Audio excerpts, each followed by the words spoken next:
Italy, it's Germany, it's the United Kingdom, and so on. And I think quietness in general is in crisis, and it's responding with great vindictiveness and toxicity. Lebahong Thakul, we want to thank you so much for being with us, Senior Research Fellow and Political Economist at Trade Collective Works. That does it for our show. I'm Amy Goodman with Nermeen Sheikh. Thanks for joining us. The viewpoints expressed in this program are the opinions of the people expressing them and are not necessarily those of Fresh Air Incorporated, its staff, or its board of directors. Hi, this is Al McFarlane, host of The Conversation with Al McFarlane. You're listening to 90.3 FM, KFAI, Minneapolis.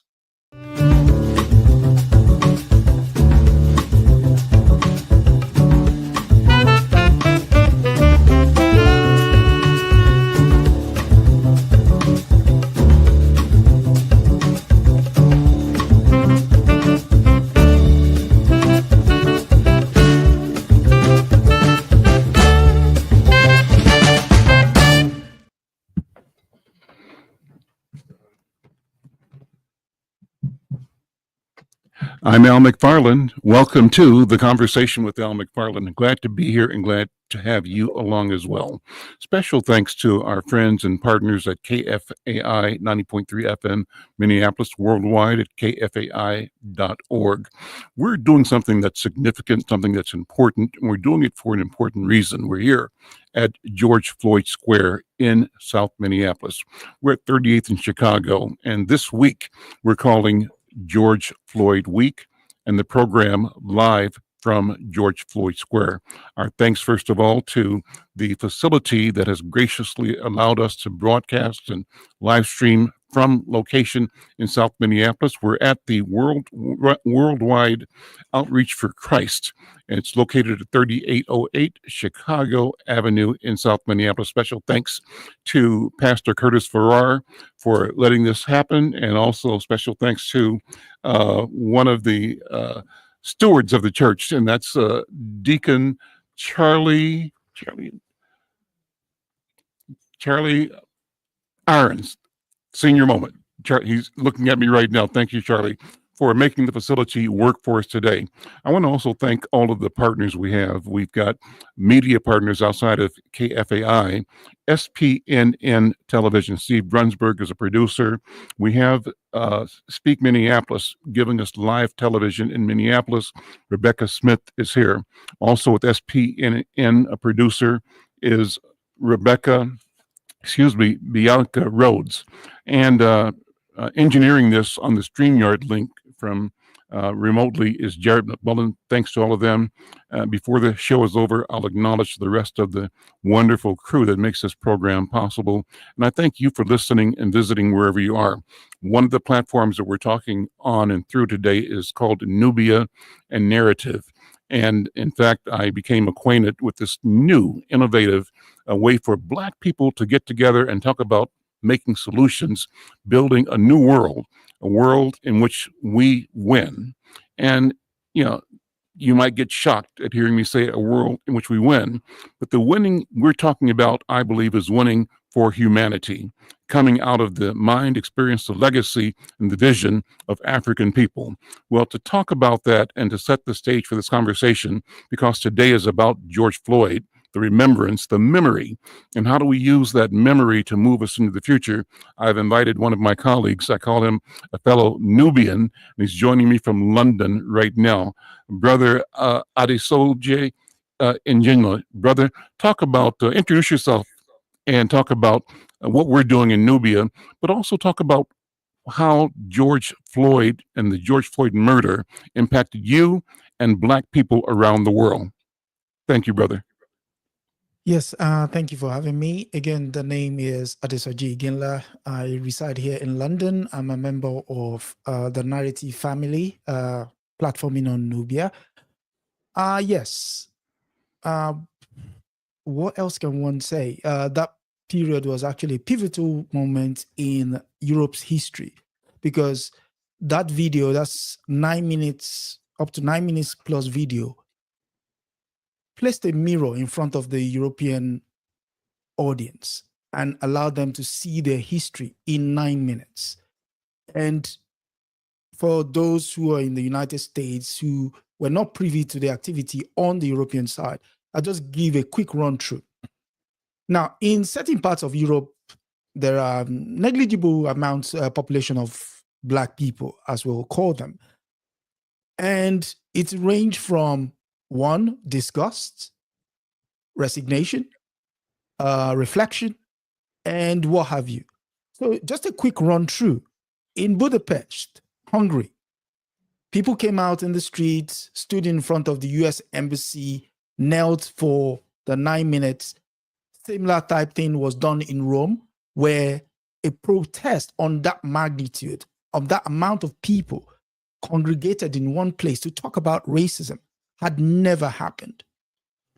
In the so-called colonial capitals, I'm talking about Spain, Portugal, the Vatican, Germany, Belgium, and Holland, it was a mix of, oh, it's happened over there and not something we do. In the UK, it was a cross between the two. It was like, we knew about these things, but we don't exactly do this, until the penny dropped and someone was brave enough on TV to say, listen, we actually exported this thing that you're looking at on your screen. In fact, when we had the Royal Navy, not only did it colonize the world, it also gave us the transatlantic slave trade, which culminated in this event that you're now watching. And then the rest, as they say, is history. You then had the government coming out to condemn the streamlined, the live streamed killing. And the moment the traditional voices gathered their thoughts, the pushback began. And the next thing you knew, it was denial, denial, denial. And so when the 45th president at the time came out and said all of this woke thing, you can be rest assured that ripple came across to the continent of Europe, and the governments who had a moment of reflection immediately started doubling down on the fact that, listen, we can't allow this go beyond certain things. But as we go further into the conversation, I will give you more insight into how it actually touched the society itself. But that's just a take of what happened in terms of the overall view. Thank you, Adesoji. So one of the people that was directly involved here is my guest, City Council member Andrea Jenkins, at that time, I believe, president of the Minneapolis City Council. Andrea Jenkins, thank you so much for being here. Thank you for your service. You've announced that you're retiring after your current term, but welcome once again to the conversation with Alan McFarland. And if you would, take a minute to say, where were you when the deal went down? Just sort of walk us through your becoming aware and what you helped our city do to lead us forward. Wow. Well, good afternoon, Al. Thank you for having me on. I recall being on your show in the early aftermath of the murder of George Floyd. So it's really great to come back here 5 years later to talk about this. So, I first learned about the incident about 1 a.m. on May 26th. I got a call from the mayor's public safety policy aide at the time, asking me had I seen the video. And she was in tears. You could hear her pain in her voice. And I'm saying, like, what video? I'm sitting here streaming the Ozarks on Netflix, This was during the pandemic, if we all recall. And she kept asking if I seen the video. And so I went online to try and find this video. And I came across Nakima Levy Pounds at the time. She is now Nakima Levy Armstrong but I came across her page and saw the video. And I love that your guest related the story to the African slave trade, because as soon as I saw that video, I had all of these images of just how brutal Black men have been treated in this country, in this society, since its inception. And I thought about,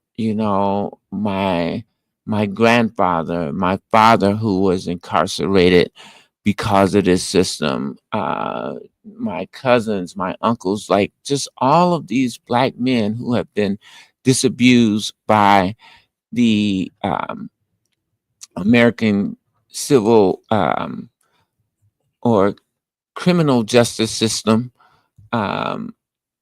and just the society at large, the lynchings, the hangings, the disrespect that Black men have always endured in this society. And tears. I had tears. Then the next day we had a press conference at City Hall, and you're right. I was the vice president at the time, but I might as well have been the president, because the president was in the boundary waters with no cell phone, no communication via email, etc. So effectively, I was the president, and we had a press conference, and I had prepared remarks, but the first thing that came out of my mouth was "Amazing Grace." I had a sense that we needed some art in this moment, but also a sense that we needed some grace in that moment, and that actually went viral on CNN and all across the world. And then later that day, everybody kind of converged at 38th in Chicago. People from all over the city. And it was kind of like going to a family funeral, right? It's sad, but it was really beautiful to see all of your cousins, your aunties, your grandmama, like everybody came together to love and support each other, but still in the spirit and of protest, of disbelief, of disgust and anger. But it was managed, and and then people decided to march down to the 3rd precinct from 38th in Chicago, which is where we are right now. Right, exactly. And so it was this really just painful moment, but yet determination. You could feel the determination of people to try and bring forward change, to try and bring forward accountability, to try to bring forward justice. And I think that's still the sentiment that is right here at George Floyd Square today. You are an author, published author, and poet. Yes. Let me put you on the spot. Is there a poem that resonates with you right now, or a feeling, or freestyle? Well, there's and we've got some music. There is a poem that resonates with me right now, and it's not an original poem. I can't take credit for this at all. And actually, it's poetry, but it's a rap song. Tupac, changes. Do it. We see no changes. They got money for war, but won't feed the poor. Like, that is the kind of sentiment that comes to mind now. Do you know the rap? I don't know the whole rap in its entirety, freestyle. So I'm not gonna freestyle on it. I'll put you on the spot. But still, I see no changes in the Middle East. People out here trying to struggle for peace, and that's what I recall from that song. But it's a incredible song, and I hope that people will take a moment to listen to it. But it really reflects the feelings that I have around this moment. I'm going to come back to you because one of the things that came out of this entire thing is what our community would do, how our community would respond. And one of the arenas of response was the Minneapolis-St. Paul, actually the national business community. I'm pleased to have as a guest joining us remotely, Peter Frost. He heads an organization called Greater MSP. And Peter, what I want to do is have you take 3 or 4 minutes and introduce yourself, introduce the Greater MSP organization, who's involved, and how did this series of events, both the murder and the reconciliation, or the, what's the right word for it? Not reconciliation, but the adjustment, impact the business community? What did business leaders say, and what will business leaders do in conjunction with community to move towards healing and engagement, prosperity, and development of those who've been left behind? Peter Frost, welcome to the program. Hi, Al. Thanks for having me. I appreciate being part of such an important conversation in a really important moment. So I lead Greater MSP. It's a public-private partnership. It's a nonprofit, kind of like the big team in the Minneapolis-St. Paul region, big companies, universities, mayors, counties, foundations working together to grow the economy for the point of creating opportunity, economic opportunity for everybody who lives here. And to do that, we do all kinds of things. But because of that, because of all the different entities that are involved and what our big picture long-term aim is, we were very affected by the events 5 years ago and try to be very involved since that time in making a very different future. I think you asked a couple of really direct questions. I mean, 5 years ago, as the councilmember mentioned, I was at home, as we all were, many of us were, in the pandemic. And it being exposed to the killing and letting the, I guess for me, the significance and gravity fell in measures. It was shocking. And then what does this mean? What is this going to mean over the course of hours and days? We came to fully appreciate. I think from a business community standpoint, think about the economy. I mean, there's been much talk about the response and promises and everything that happened since that time and where that discussion is today. But what I'll say is I'm encouraged that a committed group of both institutions and leaders, things have changed, and it might be quiet at this point and beneath the surface. But we recognize that we had to change, and we had to aspire at a higher level, and we had to increase our shared accountability, that there was some collective atonement that needed to happen. And 5 years later, I'm I guess pleased to say that this week, many of us were together for an event with something called the Groundbreak Coalition, where over $1 billion of capital has been aligned, and as of this month, is starting to flow to community entities across Minneapolis and St. Paul and around, for the purpose of transforming who has access to wealth building. And so one of the things, there are many things related to the roots of racism that are incredibly difficult to address, maybe impossible in this moment. But we felt something we can do is change economic reality.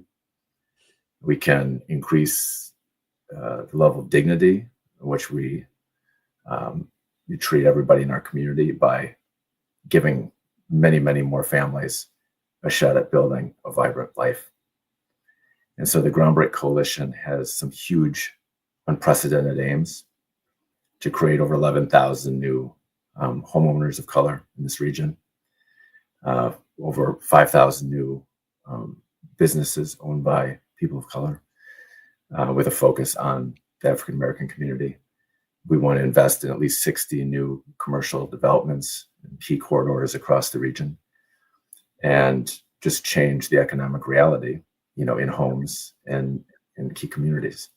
So that work, it was very difficult to create a new structure on top of a system that mostly has not performed. But that's what's underway, and it all started with the events 5 years ago. Peter, thank you so much for that report. I want our viewers and listeners to know that our technology is not allowing us to do a back and forth exchange. So, Peter, thank you for that excellent summary of the work, the vision of Groundbreak and Greater MSP. And I can tell you that all of us in community will be watching, should be watching. And I know what you want and what our city wants is that we all hold each other accountable, that we promise and we must deliver, and we must also share with transparency the process, the progress, and the results. So, Peter Frost, thank you so very, very much. I have another guest who's got a unique story to talk about on the George Floyd story here. Zim Van Groth has been involved in a project that documents the experience of our community around George Floyd. And Zim, I'm going to have you come on and just take a minute to just 1 second, talk about what you're doing. Let me describe a little of it first as soon as it loads up on my phone here. And if it's not loading up, I'll just have you come on. Zim, welcome to the conversation. Just jump in and introduce yourself, talk about the documentary you've created, and the vision, the process, the intent, and where do we go from here? Zim, welcome. Thanks, Al, for having us on and me on, and for highlighting our documentary, 612, Darkness in the Land of Nice. Although I'm in Los Angeles, I'm a Northside kid, go Polars. 5 years ago, filmmakers from around the world got together and said, hey, why was this protest so explosive? How did young people create the largest single issue protest in modern history right here in Minneapolis? And I think we got to remember how it really started. How the protest started was because of young people. Had it not been for that brave 17-year-old girl, Darnell Frazier, which she started the protest because people were telling her, stop filming, you would have never heard about George Floyd. And we got to also remember the context and of what that day was. People were COVID, global pandemic, people were locked in their houses. And if we remember that year, Ahmaud Arbery, Breonna Taylor, and in the morning that George Floyd got killed, remember the bird incident in Central Park. So all these things have been bubbling up. And then when George Floyd got killed, the youth sprang into action. So for the last 5 years, we've been filming and talking and listening to what really happened and what is the progress made.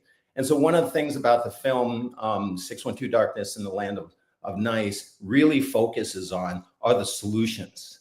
It focuses on what do we do to move forward. And so I think that when the cameras are gone and people forget about George Floyd on Tuesday and Monday, Tuesday next week, this film is going to live on in festivals, hopefully for streaming, because what it's showing is Minnesota organizations that are quietly doing the work and have been doing the work for decades. The V3 Sports complex in North Minneapolis, we feature it. That's the largest single and private investment in Black community, Black Minnesota in the state's history. The Rondo Bridge project is just the epitome of people saying, hey, how do we bring literally physically our community back? Rondo, like 1,200 other communities across the country, mostly Black and brown communities, were railroaded by the construction of the freeway system in the 70s or the 1950s. So we want to show that these are solutions. Justice Alan Page and his wife, the Page Education Foundation. This brother doesn't need to be doing this, but he's been doing this and his family's been doing this. And then make sure that people that want to, students of color have a chance to go to college. And then the last one is the Black Men Teach. It's the ability for kids to see themselves in the educational workforce and the work they're doing. So what our film focuses on are how the youth and young people in the state of Minnesota that were courageous. Without these young people going on the streets, being told, don't go to the street, don't protest, you're going to get suspended, you're going to lose your job. Those kids don't care. They were out there getting themselves some justice. And so what we want to do is we wanted to honor what they're doing and show that it was the youth in Minnesota that created this global protest, and youth around the world. They saw this. They saw that, you know what was happening literally to George Floyd. It was kind of like the system's knee on their neck. That's why it was so explosive. And the root cause of these protests are the disparities and inequities all around the world. In Minneapolis, Minnesota, these disparities have kind of been whitewashed, but that's why, you know, it was so explosive here. It's because of decades of inequities and disparities that the youth were like, we're tired of that. And that's why it sparked the protest globally. Thank you. Thank you so much. Just stand by. We're broadcasting live from the Worldwide Outreach for Christ Church here at 3808 Chicago Avenue. We're at George Floyd Square, and we are pleased and proud and thankful, grateful for the opportunity to have this important conversation in this location at this sacred time. I said earlier in the week that some of the members in the community are calling this not the 5th anniversary, but the 5th angelversary. And so there is a need for us to reframe all of history in a way that makes sense to our spirits and to our bodies and to our memories, and to not be locked into externally generated analyses of who we are and what our potentials may be. The moment, I believe, calls for us to rise, to speak with clarity and with power about what we envision humanity can and should and must be, and to take on the responsibility of acting that way, shifting, making change by what we do, what we say, how we interact with each other. We call that governance in the Nubian framework, who we are to each other, and that's regardless of what's happening in the social structure. Well, I want to bring a couple of voices in because I've got more people to bring to the show as well. But Miles Wilson is here. Miles was a candidate for city council in which ward were you in? Ward 5, North Minneapolis, where he and I both live. And also PJ Hill is here, who's an entrepreneur and a business owner. Brothers, I wanted you both to just take a minute to reflect on what happened as you saw it. Take maybe a minute. Where were you when you got the news about the murder of George Floyd? And where are we now? And where do we have to go? Miles, start with you. Where was I? On that day, Memorial Day, I remember I was preparing from a quarantine perspective, barbecuing with the family. And then I remember I got the news and we all kind of just shut down, where we just decided not to, and then that night I was actually at the time living over south on Cedar Avenue. And so that night my daughter was just turning 1. And I was living with, my daughter's mother, her grandmother, and our daughter. So that night when everything kind of went black and went dark, and I just remember being in a space of protection with my family, where we boarded up the entire house. We didn't have any real protection, but we also didn't know what was going to happen. But we also had the support of, at that time, well, still to this day, the Little Earth Protectors, who supported the neighborhood and made sure that nothing, kind of got in or out that wasn't supposed to be there. And so that's what I remember about that day. I just remember my family was quiet. I didn't hear much from them. And it was just a dark moment. But where we're at now, I think that. So let me jump. So when the city lit up, Minneapolis caught on fire. What Yeah. happened? What was your experience? What were your thoughts? So what's important for me right now is that I've been watching social media. Maybe you've been as well. I mentioned this a couple of days ago, but the story of that slave mansion, and I just can't remember the name of it. Some of you might remember Notting. What is it called? I don't recall the name, but I've seen the images of the So flames. so a slave plantation, the big house on a slave plantation in Louisiana, somehow caught on fire, and it's causing a social media sensation where Black people are saying, "Let it burn, let it burn." I don't doubt that some of us in this community, when this city lit up, were saying, "Let it burn," because the anger was there and the sense for justice was not there. People were upset.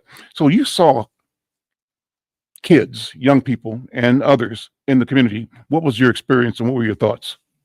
My initial experience was I was sitting at home actually on the couch watching CNN, and that was surreal because to be living 2-3 blocks away from the precinct and watching it going up in flames from the house, I remember I said, I have to go experience this for myself.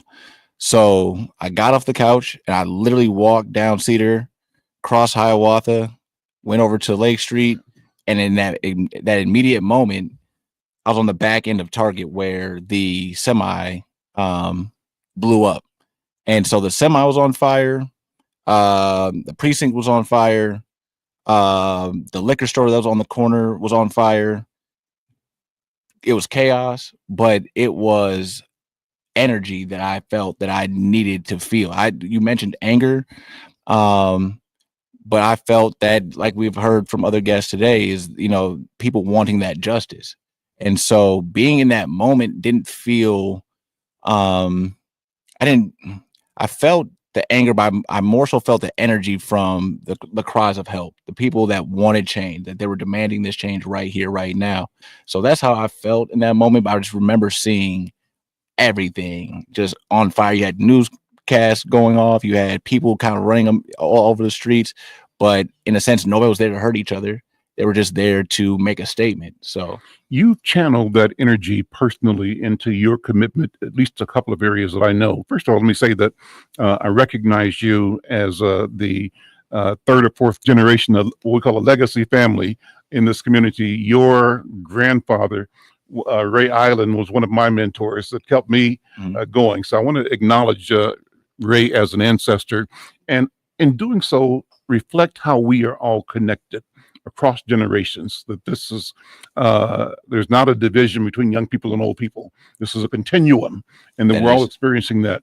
So you have channeled your energy into the youth task force of the Unity Community Mediation Team. right. Give me 30 seconds on that.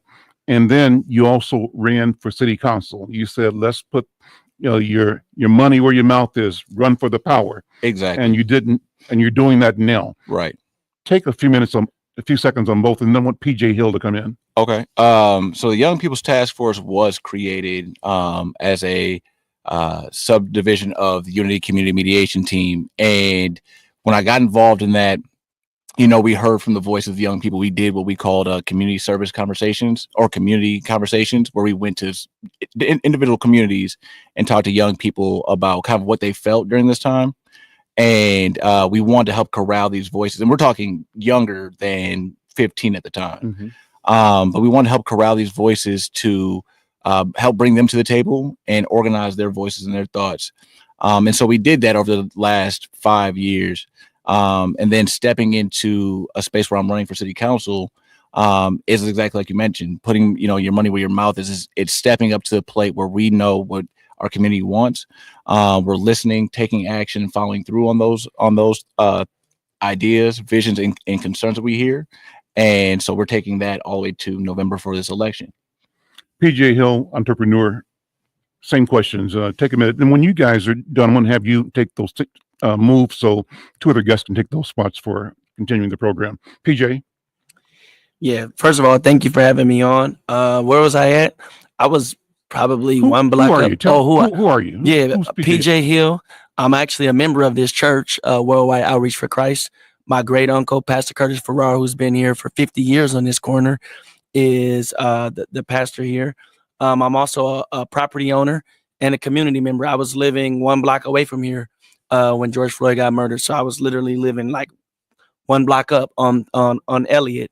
So my mom and my uncle, they were actually out here coming from church. So they were like in here in the church, and I was across the street. And then when I heard all about it, it was not too long after, and it was surreal. So I was at home.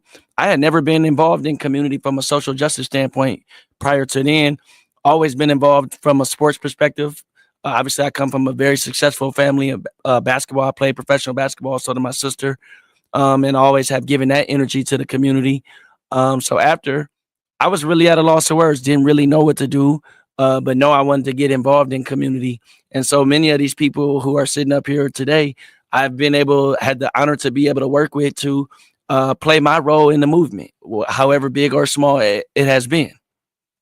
Awesome. Let me take a break. I'm Al McFarland. You're listening to The Conversation with Al McFarland here on KFAI 90.3 FM. Thank you for listening.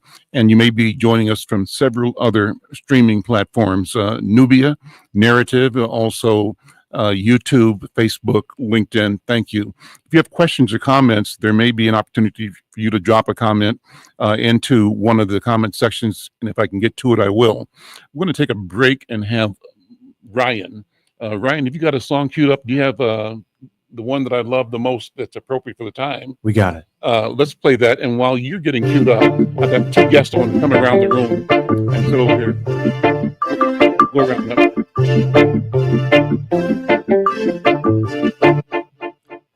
Oh, Queen Justice, where are you? Did they beat you up and down, lock you underground, take the crown away from you? Oh, Lady Liberty, red, white, and blue, yeah. Did they take your dignity with their bigotry, teach you that you're born to lose? Free or guilty, it's gonna get filthy, better believe. Roll up your sleeves, it's gonna get rough, it's gonna be tough. We all agree, we've had enough. We've had enough of all the rules you're breaking. We've had enough of all the money you're making. We've had enough. No more life gets taken. This is a proclamation. It's been 400 years and we're 400 late. Together we stand from state to state. Going back in time won't make America great. We need justice now and the people won't wait. Action, no more distraction. Every step we take, we gain traction. If it can happen to one, it can happen to all. United we stand, divided we fall. We go guilty, it's gonna get filthy. Better believe, roll up your sleeves. It's gonna get rough, it's gonna be tough. We all agree, we've had enough. We've had enough of all the rules you're breaking. We've had enough of all the money you're making. We've had enough. No more life gets taken. This is our proclamation, free or guilty. You better believe it's gonna get rough, it's gonna be tough. Oh, we've had enough of all the rules you're breaking, of all the money you're making. No more life gets taken. This is our proclamation. We've had enough. Trayvon Martin, Tommy Rice. We've had enough. Michael Brown and Derek gonna pay the price. Yes, we've had enough. Philando, Breonna, George Floyd. What? We've had enough. So many gone. How can we fill the void? How can we fill the void? John Crawford, I know you've heard. We've had enough. Sandra Bland, come on and take a stand. We've had enough. Sean Bell, what the hell? We've had enough. Freddie Gray, did you hear what I say? Yeah, we've had enough. Thank you, Ryan Listman. A beautiful song. Check it out. There's a video that goes with it. It's online. Enough is enough. It's a great thing. Ryan, thank you so much. And I want to thank, again, Senior Pastor Apostle Curtis Farrar for making this wonderful sanctuary space available for us to do this convening of community and this sharing. We're at the Worldwide Outreach for Christ here at 3808 Chicago Avenue South. We'll be here tomorrow as well. Let me take a second to mention and to thank the facilitator of this program today, and that is Deacon Charlie Irons. By the way, Deacon Irons is presenting the Worldwide Outreach for Christ 16th Annual Deacon Program. The theme, We're Still Fighting. We're Still Fighting. That's going to be this Saturday, May 24th from 3 to 6 p.m. right here at Worldwide Outreach for Christ.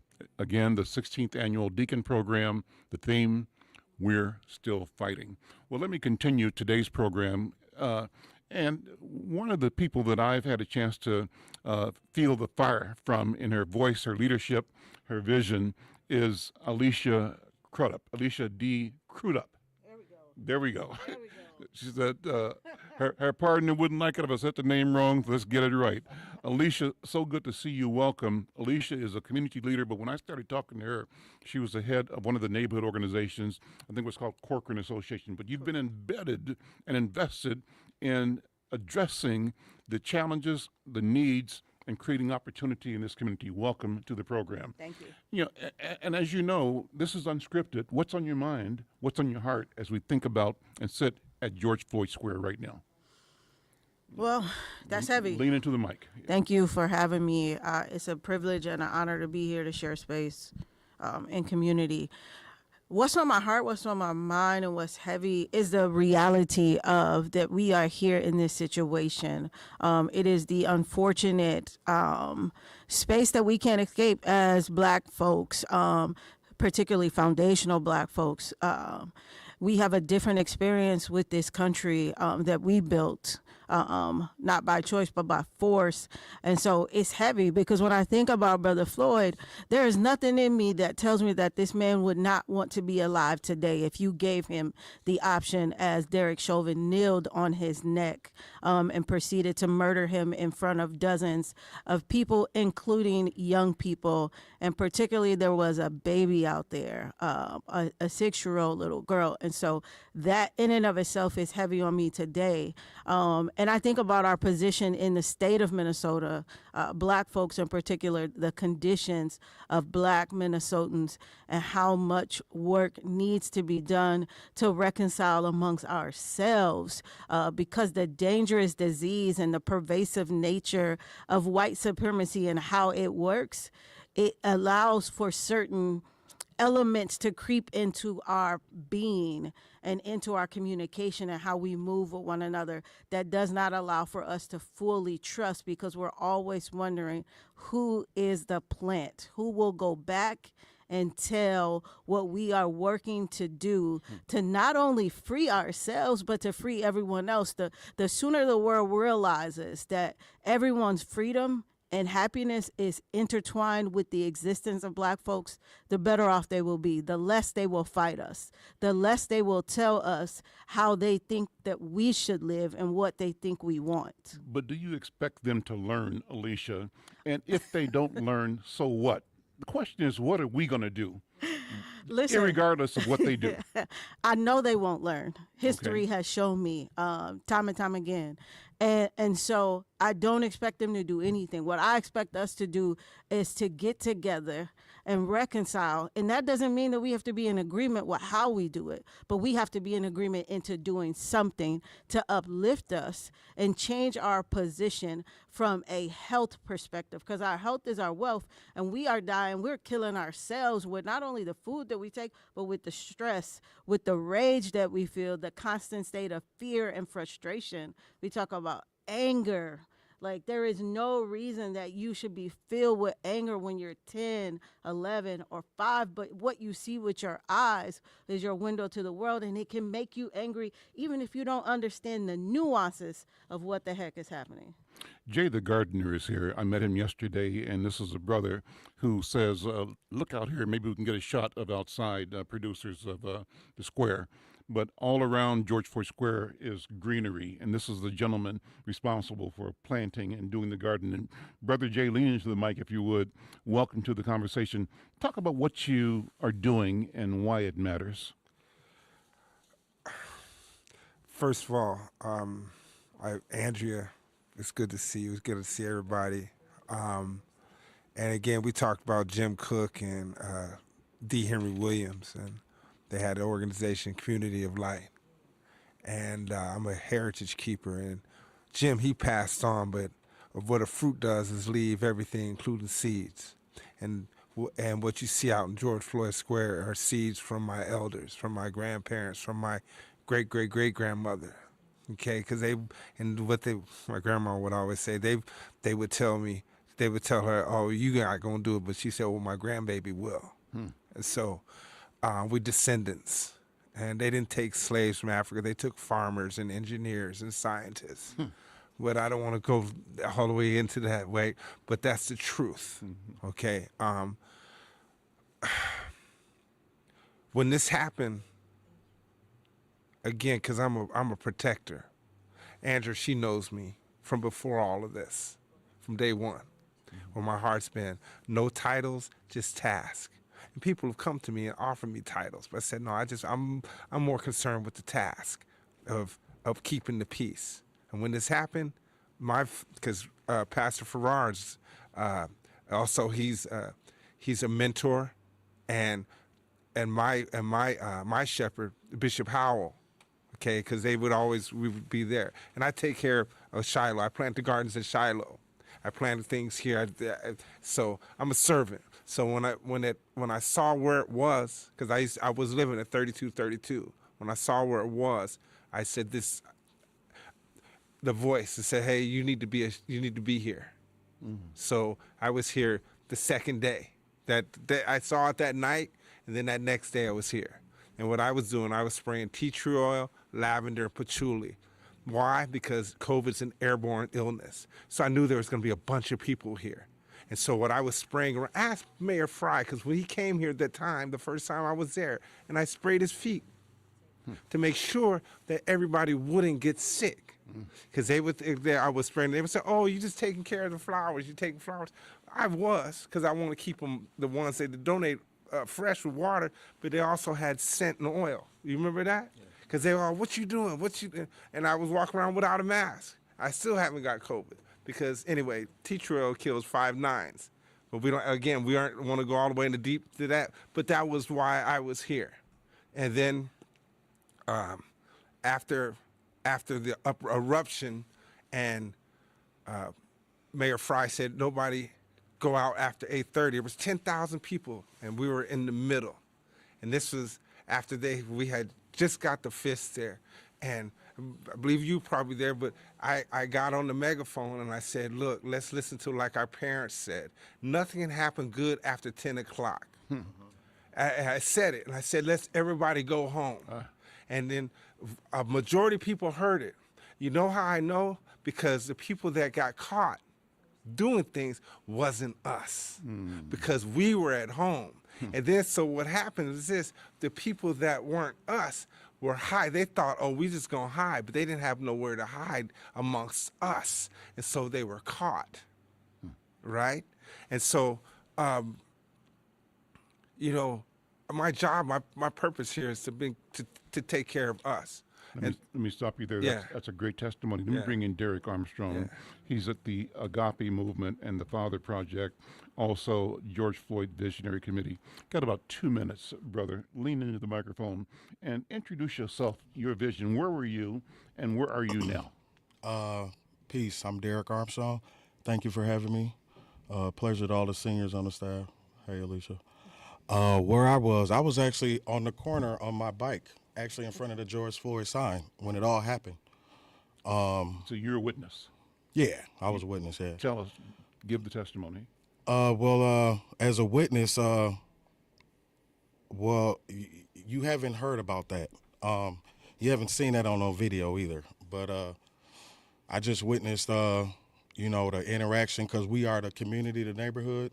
The people that worked in the store know the guys that be outside as well. I was doing my intervention work as I do. It was a few brothers out there I know that, maybe ain't on the right path, so on my bike, I was actually waiting for the DJ of the church here, and we were gonna go bike riding. So I'm standing on the corner waiting on him to pull up on his bike. I see the brothers, so I rolled down to where George Floyd Memorial was, get to talking to them about, jobs, city stuff, As all that occurring, George Floyd pulls up in his Mercedes, hops out the car, walks up to us immediately and say, "What's up, y'all? How y'all doing?" And spoke to all of us, courteously, respectfully, and went into the store. After that interaction, because of us being in the neighborhood and the employees in the store, a young lady that works in there, she came outside. She walked right up to me. She said, "Hey, that big dude that just walked in the store, he just gave me a fake $20 bill." So honestly, I was assessing it right then, and what I mean by that is that, her, she had came to me. She didn't seem like she was in danger. It was nothing intentional towards her. And I feel a type of way about that store that be extorting and all the negative things they done. So I immediately say to her, "What you want us to do about it?" Because I can tell she's not in no danger, nothing's going on. So she can tell that, we're not going to do nothing. So she go back in the store. So then a little 20 minutes play out with the employees, with them up in guns on George. Really? He's not budging. He goes to his car, sits in his car.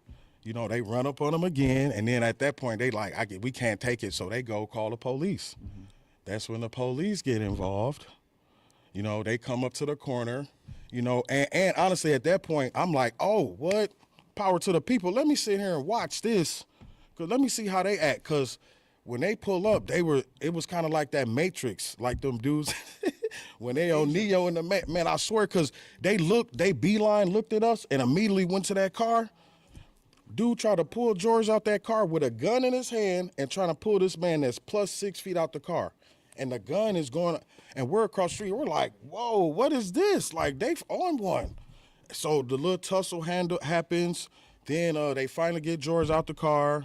You know what I'm saying? They put the cuffs on him and they sit him down. So at that point, the homies on the block and me, we're like, okay. So when they lift him up and they start walking across the street, we honestly thought it was over. Mm-hmm. I literally walked down the alley to the laundromat. A few minutes later, we see an ambulance going by and we're like, what is that? And then I'm like, I know they ain't something happened to dude. Didn't think nothing of it. Like, oh, they gonna handle it. 7:20 in the morning, Alfonso Williams calls me. Like, man, they killed that dude up there. We like, what? They killed that dude up there? Are you for real? Get up here right now. Pew! Up there. We start immediately barricading the block. It was immediately a holy sanctuary. This got to end. It's the... Stop it right there. Thank you. Thank you for the witness, Derek. Cynthia Wilson is the leader of the Minneapolis NAACP. Cynthia, put all this in context. What do we do? Where do we go? We've got a short time and a couple of people and voices to bring. Andrea, I see your energy and impacted by this testimony. I want to have you result. But Cynthia first, go ahead. Well, Cynthia Wilson, glad to be here. Wow, that was a powerful testimony. Yes. And what do we do and where do we go? There's a lot.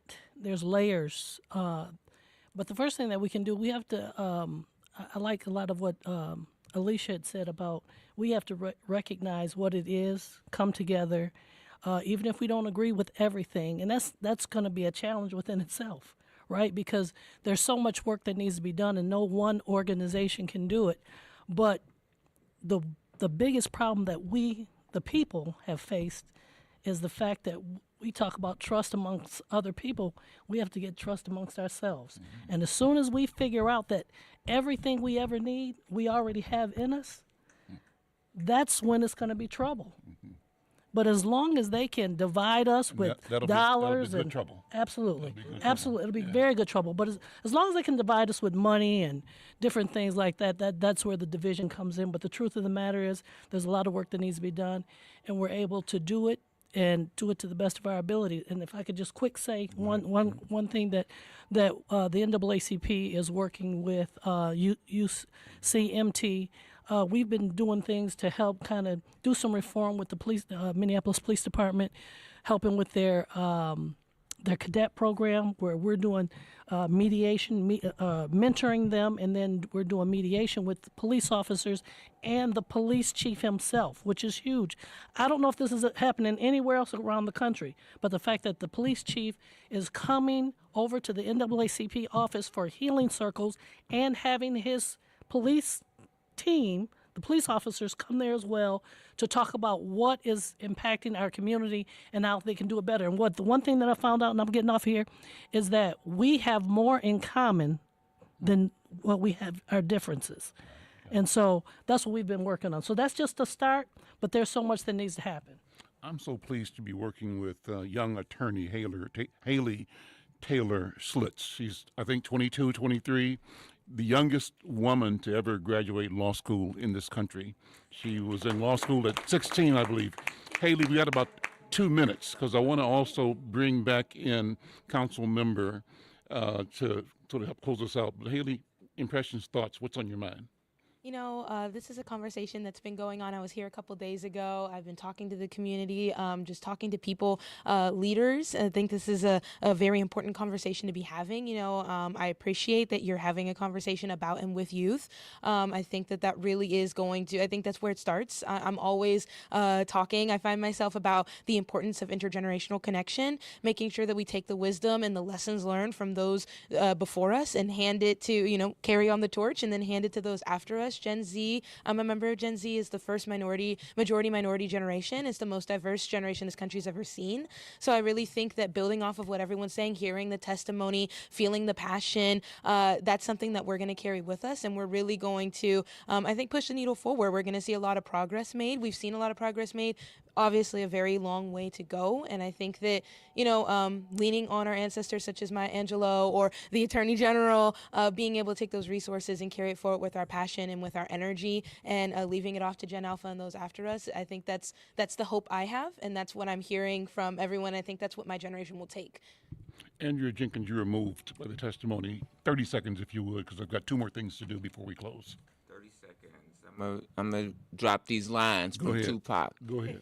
Go ahead. Go ahead. I see no changes. Wake up in the morning and I ask myself, is life worth living? Should I blast myself? I'm tired of being poor, and even worse, I'm black.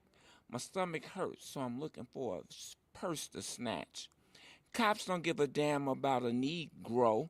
Pull a trigger, kill a nigga, and he a hero. There it is. I want to close this out the way we began and go to my colleague, my brother in London, if Adesoji is still there. Adesoji, if you're there still, give me 1 minute. Impressions, feelings, what do we need to do? What's the governance structure opportunity for us at this moment? I think the sister said earlier that trust is important in community building. But I'd like to add to that, you also need information. In this new age, information is the new currency. And so you have to trust the person passing that information on to you. So it's layered. So the reason why narrative exists, it's a conversation platform. Now we're speaking across the oceans. The thing about white supremacy is it knows no borders, but we tend to build ourselves around borders. So we need to come away from that thinking and build networks where information flows based on trust. That's it. Listen, we're at the last minute. let me thank Ryan. Bring some music up, Ryan. Let me thank all the people that are involved in this. Once again, Steve Brunsberg, Rebecca Smith, Bianca Roach, producers from SPNN and Speak Minneapolis, Jared McMullen from the Inside News team, Trina Stubbs from the Inside News team. Here on camera, Benji Salinas, Razik Safula, I think that's saying it right, James Harris and Sania Bates, and Atene Zalalim, Bernie Purik on audio. Again, thank you to the Worldwide Outreach for Christ Church here at 3808 Chicago Avenue South. Put 3 o'clock Saturday, May 24th on your calendar to drop in as well. I'm Al McFarland. We'll see you next time.